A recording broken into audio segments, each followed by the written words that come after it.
mahuli ka ang pagnanakaw o ang pagnakaw sa isang van sa lungsod ng Makati, kakaibang modus na ginamit ng mga karnaper dahil ang una nilang tinangay ay ang susian ng sasakyan.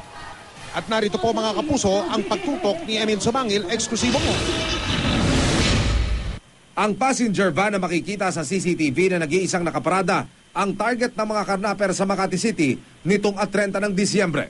Pagpatak ng alas 3:36 ng madaling araw, darating ang mga suspect sakay ng isa pang passenger van na halos kahalintulad ng kulay at modelo ng tatangay nilang sasakyan. Bababa ang isa sa mga suspect mula sa driver's seat. Pakikiramdaman kung activated ang alarm ng kanilang punteriang sasakyan.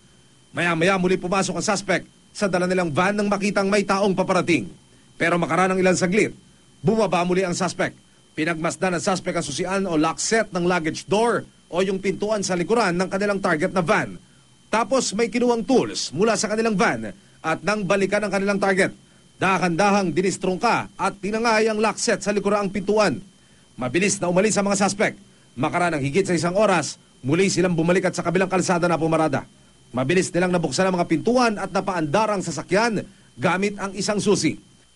Sa pamamagitan ng kuha ng CCTV na dokumento kung paano gumalaw at tinangay ng mga suspect ang tinarget nilang Hyundai Starex van. At lumilitaw na hindi lamang isa ang backup na dala ng mga suspect. Dahil dito sa kuwang ito, makikita ang Toyota Avanza na taxi na ito na bigla ang tumigil sa intersection at tila ba inantabayan ng mauna muna yung tinangay na sasakyan, saka ito sumunod, saka naman bumuntot yung backup vehicle, sakay ang iba pang mga suspect.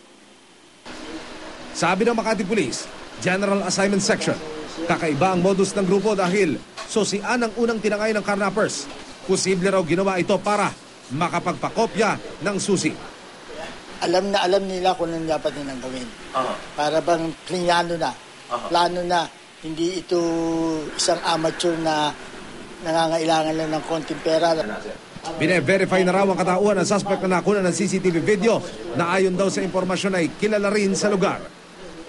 Kung nagawa niyo yan at gagawin niyo pa sa ibang tao, may karma tayo eh. Babalik at babalik din sa inyo. Ito. Patuloy naman ang pagtugis ng otoridad sa hindi bababa sa 6 na suspect. Emil Sumangil, Nakatutok, 24 Oras.